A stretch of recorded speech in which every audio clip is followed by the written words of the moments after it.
In this video, I'm going to explain how to multiply and divide complex numbers, and I'm going to start with multiplication.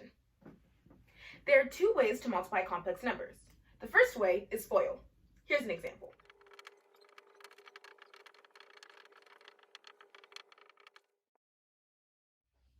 As you can see, using FOIL is an effective method for multiplying complex numbers, but in the words of Mr. Simpson, it's boring, so we're going to focus on the Mantra theorem instead. The Mantra theorem says, to multiply complex numbers, multiply the moduli and add the arguments. For this example, I used the complex numbers, the square root of 3 plus I and 2 minus 2i. The first step was computing the moduli. The second step was determining the arguments. The third step was switching to trigonometric form. And the fourth step was multiplying the moduli and adding the arguments according to the Mantra theorem. When dividing complex numbers, using the division theorem is your best bet. The division theorem says, to divide complex numbers, divide the moduli and subtract the arguments.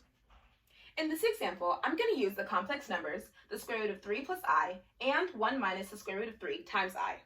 The first step in dividing these complex numbers is computing the moduli. The second step is determining the arguments.